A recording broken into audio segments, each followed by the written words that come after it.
ሰላም ሰላም ቤተሰቦች ዛሬ የኦሮሚያ ብሔራዊ ክልላዊ መንግስት የኦሮሚያ ትምህርት ቢሮ የስድስተኛ ክፍል ፈተና ሂሳብ ፈተና ይዤላችሁ መጥቻለሁ። እንቀጥላለን። ቻናላችንን ሰብስክራይብ በማድረግ ቤተሰብ እንድትሆኑ እንጠይቃችኋለን። ተጋማሽ ቁጥሮች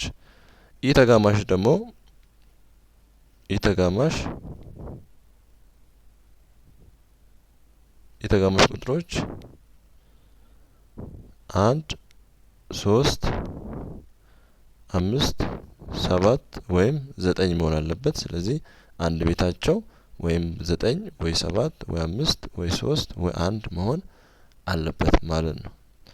ኦኬ ስለዚህ ኤ 544 ቢ 680 ሲ 782 ዲ 797 አንድ ቤቱ 7 ስለሆነ መልሱ ዲ ይሆናል ማለት ነው።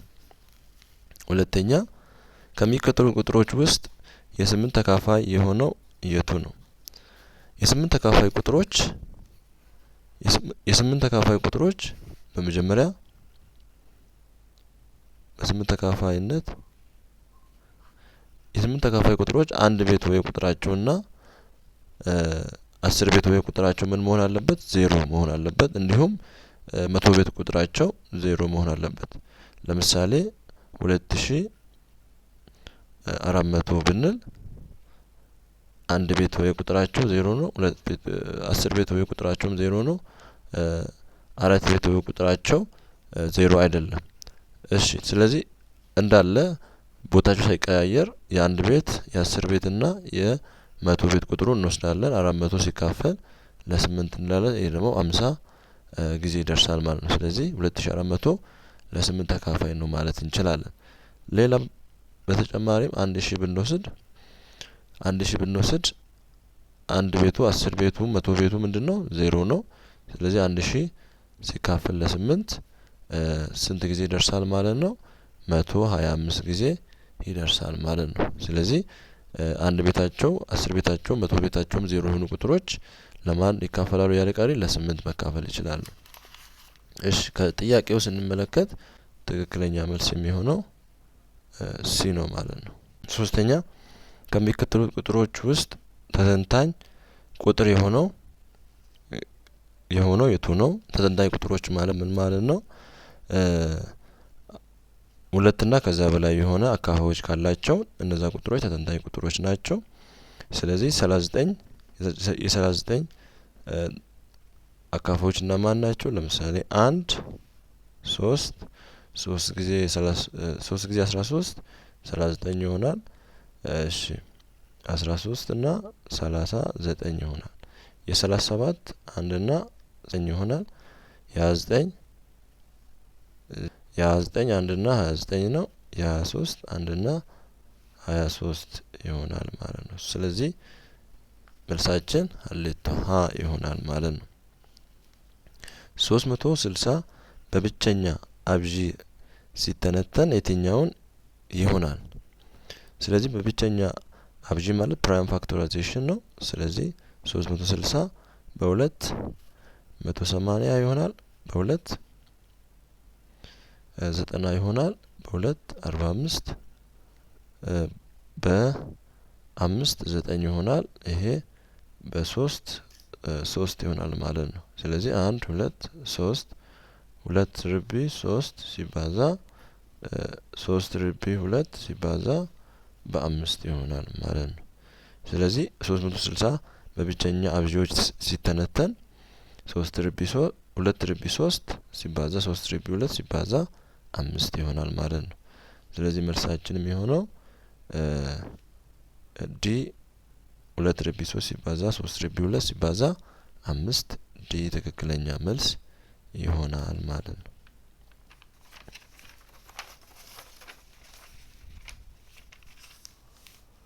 እሺ ጥያቄ ቁጥር 5 ገላኔና ጫልቱ የክብ ቅርጽ ያለው ሜዳ ዙሪያ ሩጫ ይለማመዳሉ። ገላኔ አንዱን ዙር 18 ደቂቃ ብትሮጥ ጫልቱ ደግሞ አንዱን ዙር በ24 ደቂቃ ትጨርሳለች። ሁለቱም በተመሳሳይ ሰዓት ቢጀምሩና በአንድ አቅጣጫ ቢሮጡ ከስንት ደቂቃ በኋላ ለመጀመሪያ ጊዜ ዞረው የተነሱበት ቦታ ላይ ይገናኛሉ? ስለዚህ ገላኔና ጫልቱ በተመሳሳይ ሰዓት የተነሱበትን ለማግኘት ትንሹን የጋራ ብዜት እናገኛለን። ያ ማለት ጥጋብ እንፈልጋለን ማለት ነው። የማን የ18 እና የ24 ኦኬ 18 ማለት ምን ማለት ነው? 6 ጊዜ 3 ማለት ነው። 24 ማለት ደግሞ 8 ጊዜ 3 ማለት ነው። እሺ ስለዚህ 6 ማለት ደግሞ 2 ጊዜ 3 ሲባዛ 3 ነው። 8 ማለት 2 ሲባዛ 2 ሲባዛ 2 ሲባዛ 3 ማለት ነው። ስለዚህ 2 ሲባዛ 3 ርቢ 2 ይሄ ደግሞ 2 ርቢ 3 ሲባዛ 3 ማለት ነው።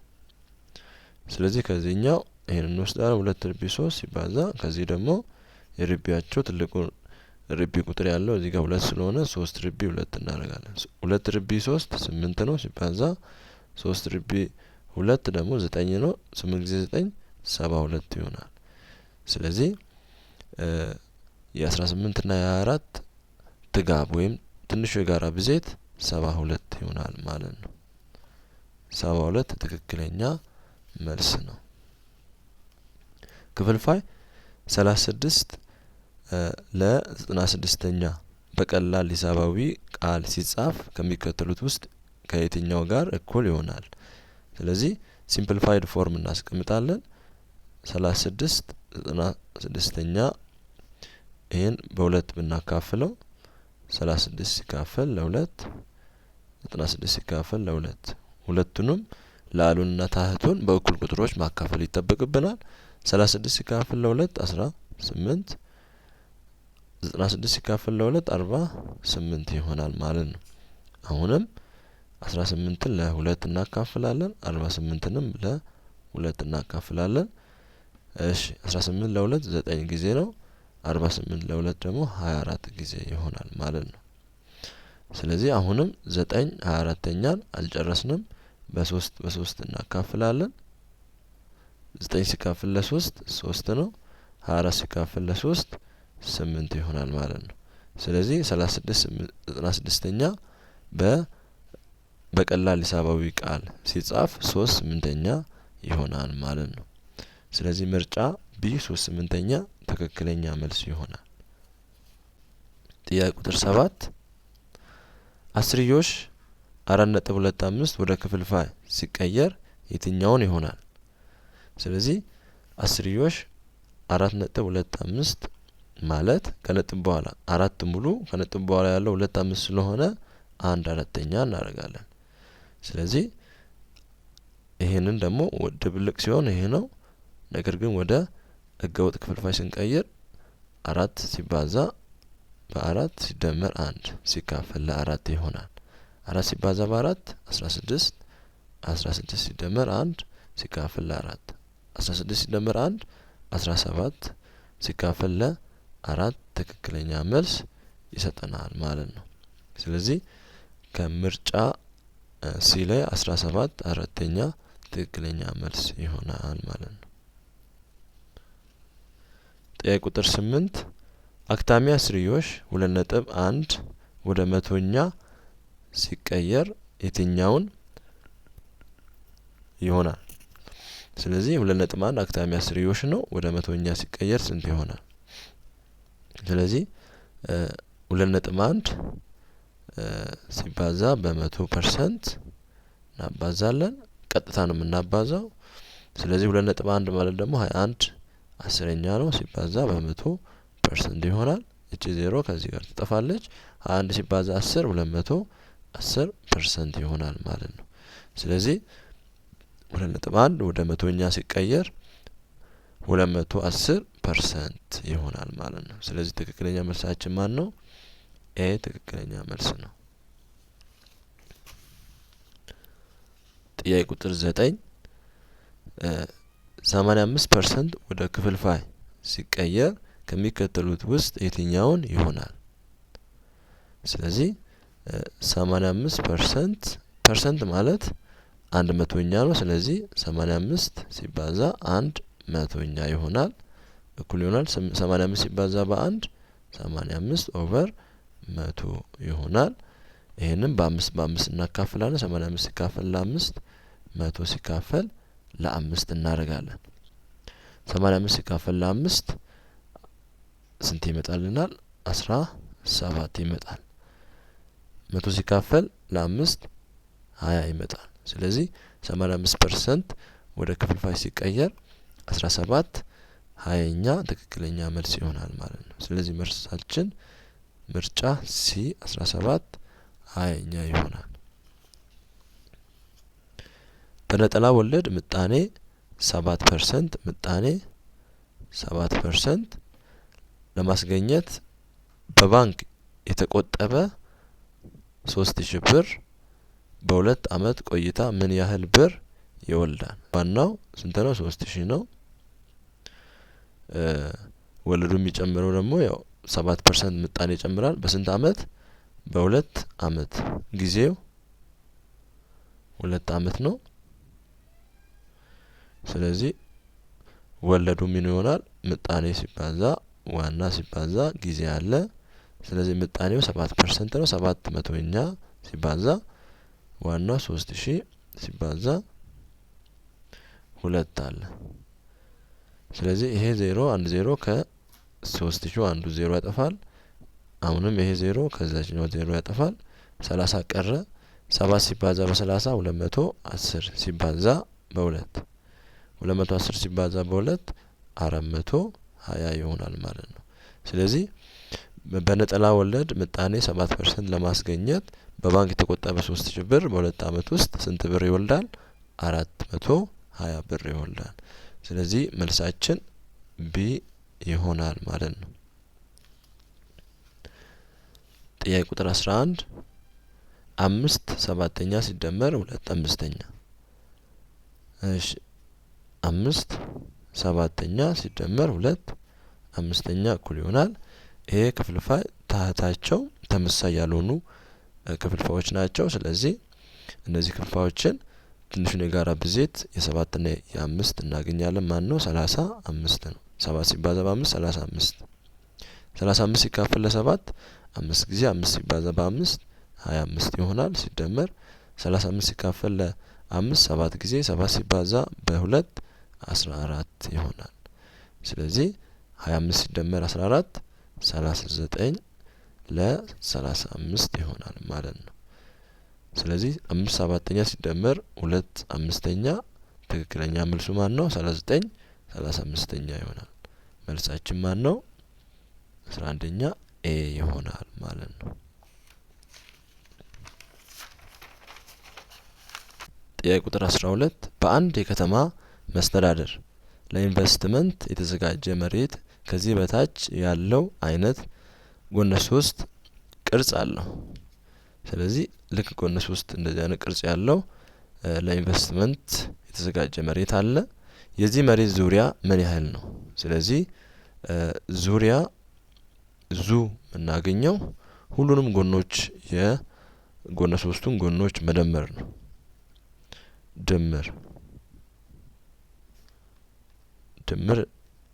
የጎነ 3ቱ ድምር ይሆናል ማለት ነው ዙሪያው።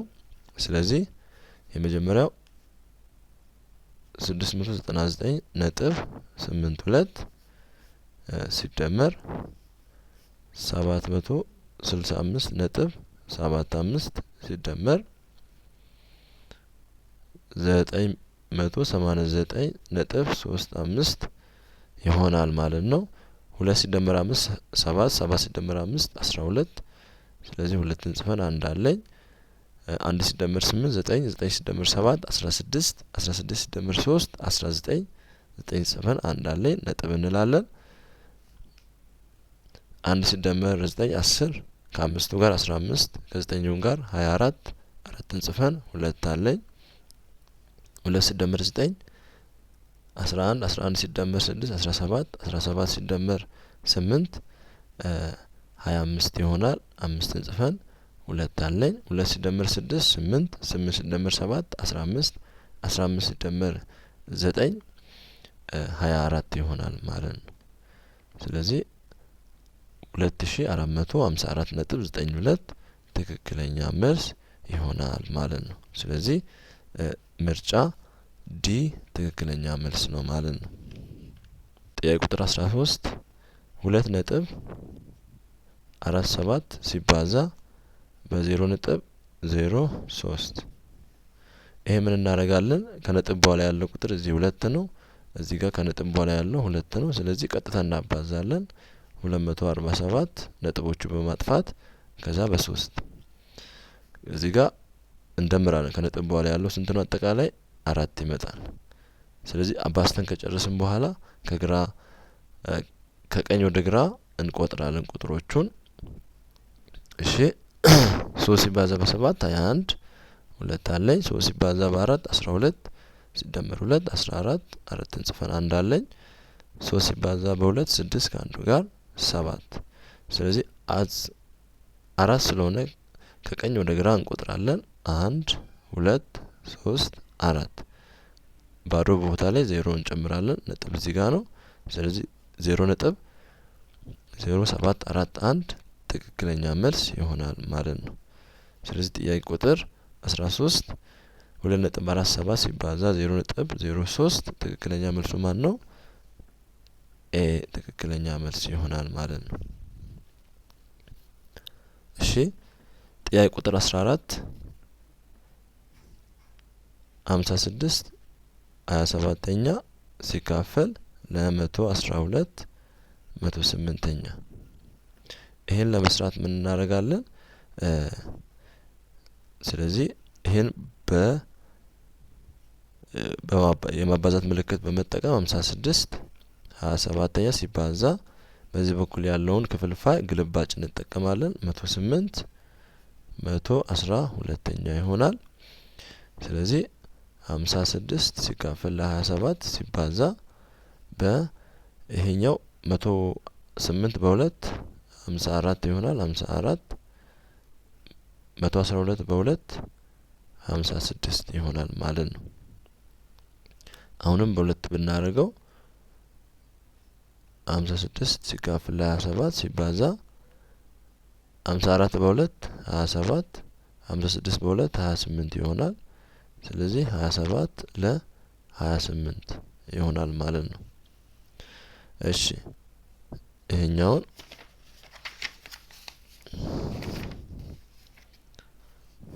ይሄን ቁጥር 27 28ኛ ሲባዛ 56 27ኛ እኩል ይሆናል 27 በ27 ይጠፋል በ28 1 በ28 2 ይሆናል። ስለዚህ 2 አንደኛ ይሆናል። ትክክለኛ መልሱ ማን ነው? 2 ይሆናል ማለት ነው።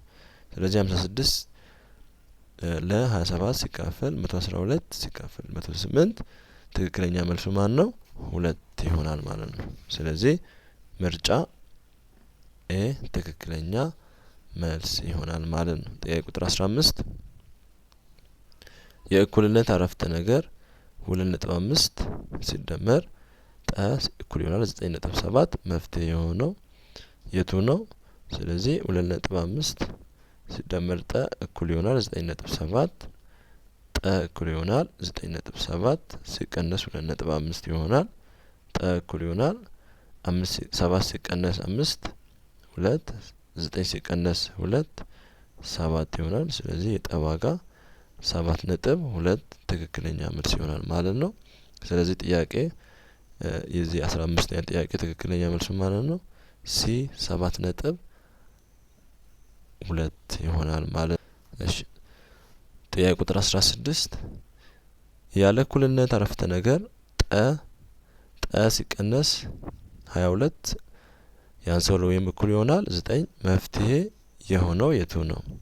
ስለዚህ ከዚህም ጠ ያንሳል ወይም እኩል ይሆናል 9 ሲደመር 22 መቀነስ ስለሆነ ከያለ እኩልነት ስንሻገር መደመር ይሆናል። ስለዚህ ጠ ያንሳል ወይም እኩል ይሆናል 9 ሲደመር 22 31 ይመጣል። ስለዚህ የጠ ዋጋ ማለት ወይ 31 ነው ወይም ደግሞ ከ31 የሚያንሱ ቁጥሮች ይሆናሉ ማለት ነው። ስለዚህ 16ኛ ጥያቄ ትክክለኛ መልሱ የሚሆነው ማን ነው? ቢ ይሆናል ማለት ነው። እሺ የ17ኛ ጥያቄ የአንድ ነገር ዋጋ ሲጨምር የሌላው ዋጋ የሚጨምር ከሆነ ወይም ደግሞ የአንድ ነገር ዋጋ ሲቀንስ የሌላው ዋጋ የሚቀንስ ከሆነ እነዚህ ነገሮች ዳሽ ይባላሉ። ለምሳሌ 1 ኪሎ ግራም ሱካር 1 ኪሎ ግራም ሱካር 150 ብር ከሆነ 2 ኪሎ ግራም ሱካር ስንት ይሆናል? 300 ብር ይሆናል። የኪሎ ግራም ዋጋ እየጨመረ ከሄደ የብሩ መጠንም እየጨመረ ይሄዳል። ስለዚህ ይሄ ምን ይባላል? ርቱ ወደረኝነት ይባላል። ስለዚህ ርቱ ወደረኝነት ያላቸው ናቸው ማለት ነው። የትም ሳንሄድ ኤ መልሳችን ትክክል ያደርገዋል ማለት ነው። እሺ ከሚከተለው ሰንጠረዥ የሰራተኞች ብዛት እና የሆነ ስራን በእነዚህ ሰራተኞች ለመጨረስ የሚያስፈልጉ ቀናት ብዛት የሚያሳይ ነው። የሰራተኞች ብዛት ጠ 16 12 8 4 የሚያስፈልጉ ቀናት ብዛት 3 4 6 12 በዚህ ሰንጠረዥ መሰረት የሰራተኞች ብዛት እና ስራውን ለመከወን የሚያስፈልጉ ቀናት ብዛት ኢርቱ ወደረኝነት ያዊት የሆነው የቱ ነው? ስለዚህ በመጀመሪያ የኢርቱ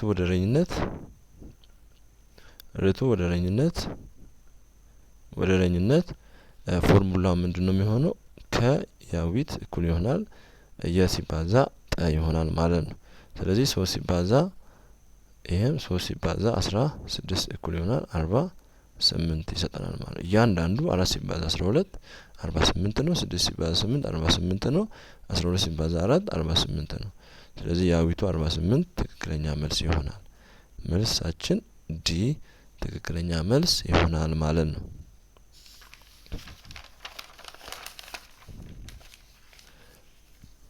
ጥያቄ ቁጥር 19 ከ35 ሊትር ወተት 5 ኪሎ ግራም ቅቤ ማውጣት ከተቻለ ከ98 ሊትር ወተት ስንት ኪሎ ግራም ቅቤ ማውጣት ይቻላል? ስለዚህ 35 ሊትር ስንት 5 ኪሎ ግራም ቅቤ ይወጣል።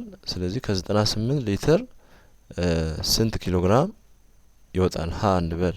ስለዚህ በክሪስ ክሮስ መልቲፕሊኬሽን ብንጠቀም 35 ሲባዛ በሀ እኩል ይሆናል 98 ሲባዛ በ5። ስለዚህ ይሄን 35 ኦቨር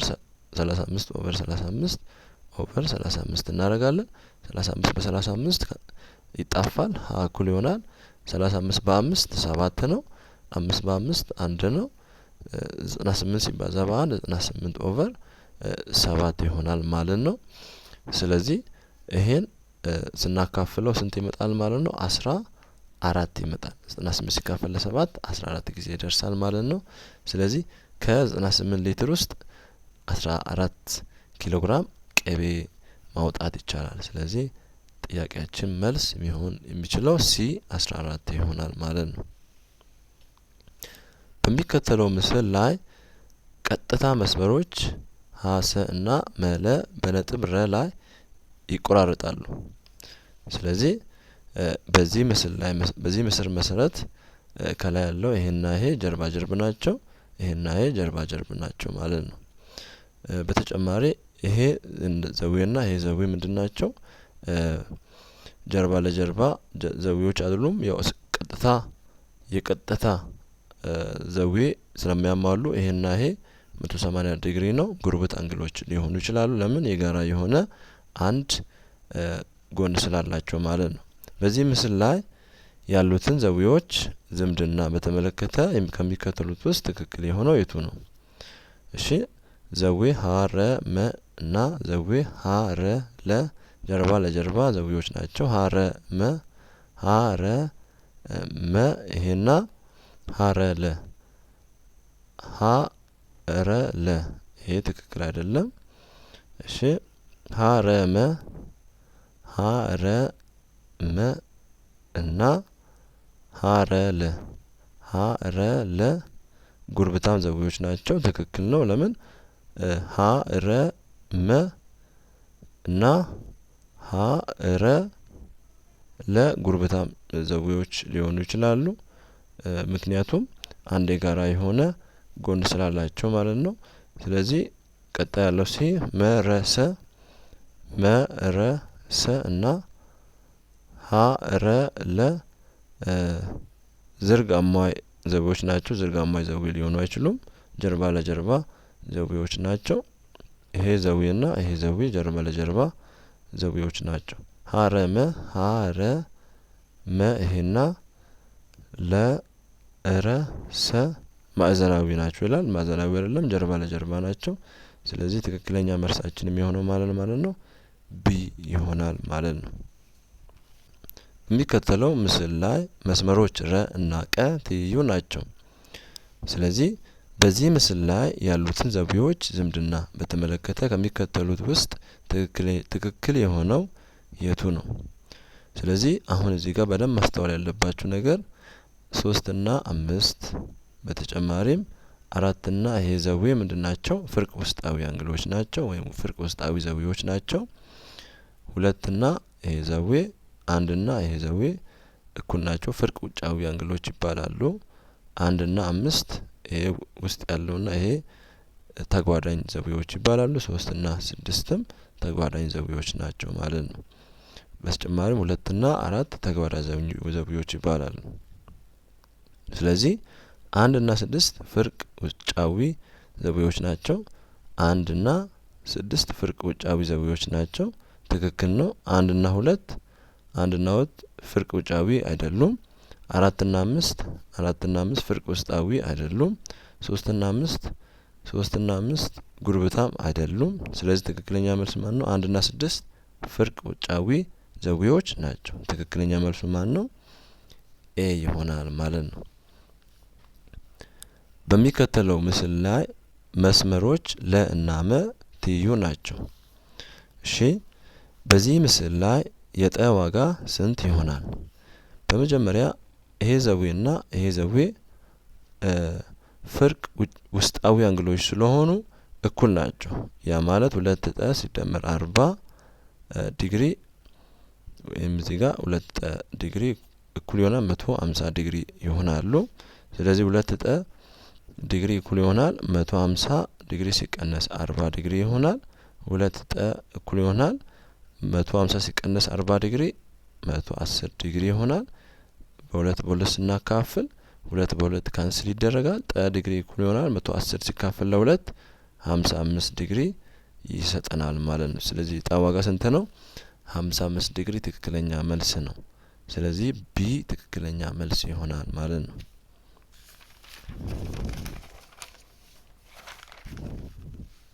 ጥያቄ ቁጥር 23 ከዚህ በታች በሶስት ከተሰጡት ስፍሮች መካከል የጎን 3 ጎኖች ርዝመት ሊሆን የሚችለው የትኛው ነው? ሀ 3 4 7 በመጀመሪያ የጎን 3 ጎኖች ርዝመት ሊሆን የሚችሉ ከሆነ ቢያንስ 2 ጎኖቹ ድምር ከሶስተኛው ጎን ድምር መብለጥ አለባቸው ይላል ህጉ። ስለዚህ ኤ ላይ 3 4 7 3 ደመር 4 7 ነው። 7 ከ7 ይበልጣል ይላል። ይሄ እውነት አይሆንም። ስለዚህ መልስ አይሆንም። 4 5 9 ነው። 4 ሲደመር 5 9 ነው። 9 ደግሞ ከ9 አይበልጥም። ስለዚህ ይሄም ትክክል አይደለም። 8 ሲደመር 16 24 ነው። 24 ከ19 ይበልጣል። ትክክል ነው። 16 ሲደመር 19 እሱም ደግሞ 35 ይመጣል። ስለዚህ 35 ከ8 ይበልጣል። ስለዚህ እውነት ነው የሚሆነው። ዲ ላይ 9 ሲደመር 17 ስንት ነው የሚሆነው? 26 ነው። 26 ደግሞ ከ27 አይበልጥም። ስለዚህ ትክክለኛ መልሱ ማን ነው? ሲ ይሆናል ማለት ነው። ጥያቄ ቁጥር 24 ቀጥሎ ከተሰጡት ውስጥ ሬክታንግልን በተመለከተ ትክክል የሆነው የቱ ነው? ስለዚህ ስለ ሬክታንግል ትክክል የሆነው የትኛው ነው? ኤ አራቱም ዘዊዎቹ ግጥምጥም ናቸው። ስለዚህ አራቱም ዘዊዎቹ አራቱም የአንድ ሬክታንግል አራቱም ዘዊዎቹ ግጥምጥም ናቸው። ያ ማለት እኩል ናቸው፣ 90 ዲግሪ ናቸው። አራቱም ዘዊዎች የሬክታንግል 90 ዲግሪ ናቸው። ተቃራኒ ሁለቱም ጎኖች እኩል ናቸው። እሺ ቢ አራቱም ጎኖቹ ግጥምጥም ናቸው። አራቱም ጎኖቹ ግጥምጥም ሳይሆኑ ምንድናቸው? ሁለቱ ጎኖቹ ትይዩና እኩል ናቸው። ተቃራኒ ሁለቱ ጎኖች ትይዩና እኩል ናቸው። ቢ እውነት አይደለም። አራቱም ዘዊዎቹ ሹል ናቸው። አራቱም ጎኖቹ ሹል ሳይሆኑ ማዕዘናዊ ናቸው። ሹሎች ማለት ከ90 የሚያንሱ ከዜሮ የሚበልጡ ዘዊዎች ናቸው ወይም ዲግሪ ናቸው። ስለዚህ ሲ መልስ አይሆንም። ዲ ሰያፍ መስመሮቹ ትይዩ ናቸው። ሰያፍ ማለት ዲያጎናል ነው። ዲያጎናሎቹ ትይዩ ናቸው ይላል። ሀሰት ነው። ኢንተርሴክት የሚያደርጉት ወይም ደግሞ እርስ በርስ የሚቆራረጡበት ቦታ ስላለ ትይዩ ሊሆኑ አይችሉም። መልሳችን ማን ነው? ኤ ትክክለኛ መልስ ይሆናል ማለት ነው። ጥያቄ ቁጥር 25 ሁለት የክብ ነጥቦችን የሚያገናኝ ውስን ቀጥታ መስመር ምን ይባላል? ስለዚህ ሁለት የክብ ነጥቦችን የሚያገናኝ ለምሳሌ ክብ ብንሰራ ስለዚህ ሁለት የክብ ነጥቦችን የሚያገናኝ የትኛውን ቦታ ላይ ያለውን የሚያገናኝ ሁለት የክብ ነጥቦችን የሚያገናኝ ውስን ቀጥታ መስመር ምን ይባላል? ለምሳሌ ይሄ በመካከል የሚያልፍ አንደኛ ዲያሜትር እና አውታር ይባላል። ሁለቱንም መጥራት ይቻላል። ከላይ ያለው ደግሞ አውታር ብቻ ተብሎ ይጠራል። ስለዚህ ሁለት የክብ ነጥቦችን የሚያገናኝ ውስን ቀጥታ መስመር ምን ይባላል? አውታር ይባላል። ስለዚህ መልሳችን ማን ነው? ዲ አውታር ይሆናል ማለት ነው። ጥያቄ ቁጥር 26 ቀጥሎ የተሰጠው መረጃ ተደጋጋሚ ዋጋ የሆነው የቱ ነው? ስለዚህ ቀጥሎ የተሰጠው መረጃ ተደጋጋሚ ዋጋ የሆነው የቱ ነው? ተደጋጋሚ ማለት ሁለትና ከዛ በላይ የተጻፈ ተደጋግሞ የተጻፈ ቁጥር ወይም ደግሞ ዋጋ ማለት ነው። 31 አለ፣ 55፣ 60፣ 59፣ 55፣ 46 አለ። 31 አለ፣ 55 አለ። ስለዚህ 55 ሁለት ተጽፏል። ስለዚህ ማን ነው መልሳችን? 55 ሁለት ተጽፏል። ተደጋግሞ ስለተጻፈ 55 ተደጋጋሚ ቁጥር ስለሆነ መልሳችን ቢ ይሆናል ማለት ነው።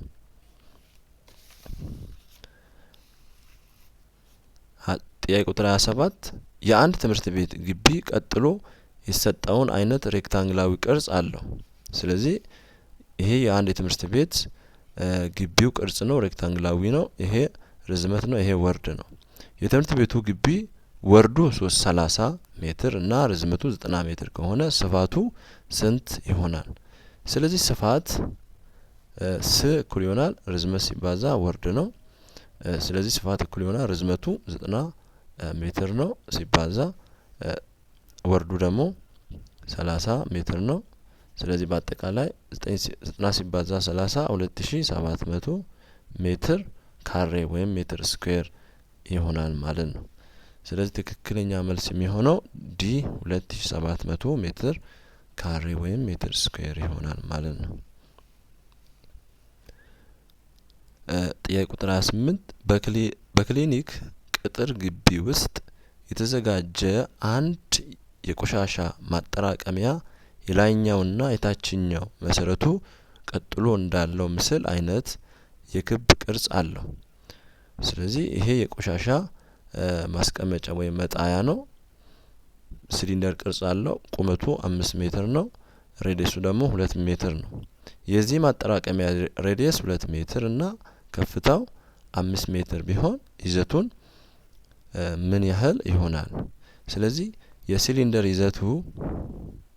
ይዘት ይህ ምን እናደርጋለን?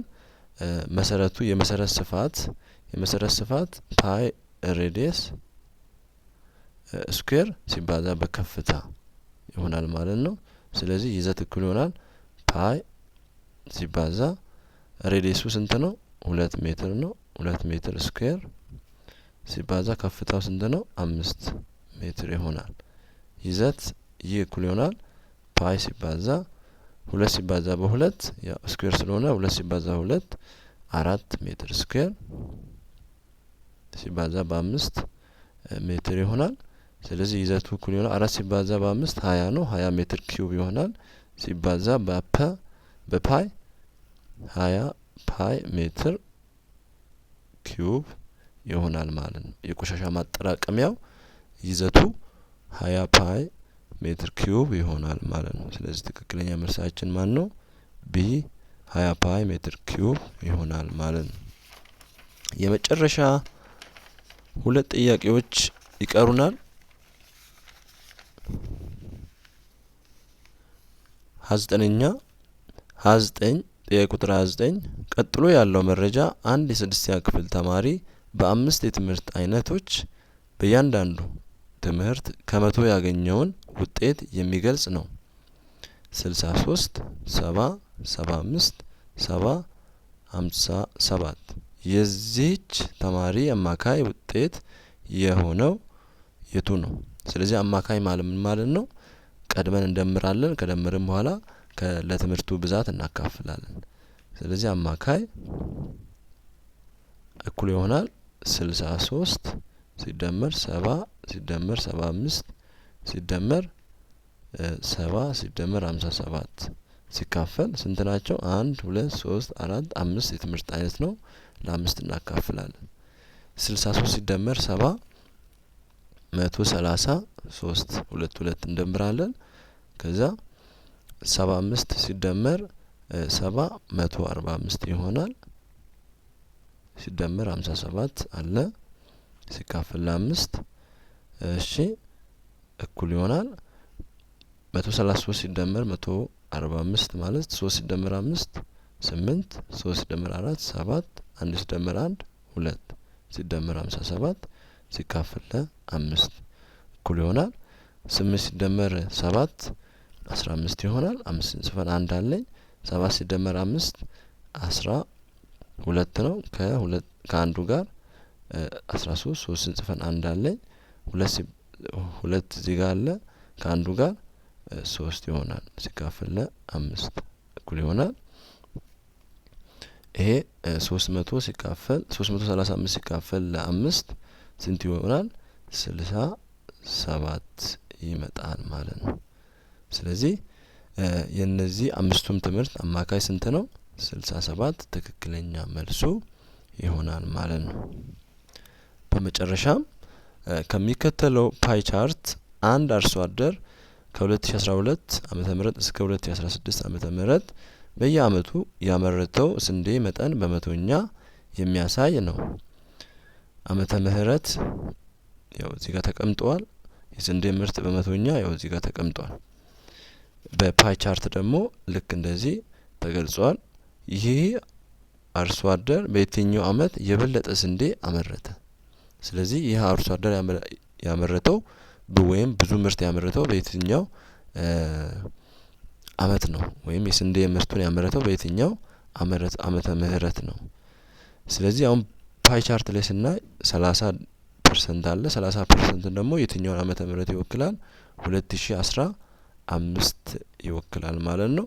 ስለዚህ በየትኛው አመት ነው ብዙ ያመረተው? በ2015 ላይ ነው ማለት ነው። ስለዚህ ጥያቄ ቁጥር 30ኛ ትክክለኛ መልስ የሚሆነው ማለት ነው ዲ በ2015 ዓመተ ምህረት ብዙ ምርት ወይም ብዙ የስንዴ ምርት አምርተዋል ማለት ነው። ይህ ሁሉ ለዛሬ ያቀረብኩላችሁ የኦሮሚያ ክልል የ2016 የስድስተኛ ክፍል ሚኒስትሪ ኤግዛም ነው። በቀጣይ የስምንተኛ ክፍሉን አቀርባለሁ። ቻናሉን ሰብስክራይብ እንድታደርጉ በአክብሮት ጠይቃለሁ። አመሰግናለሁ።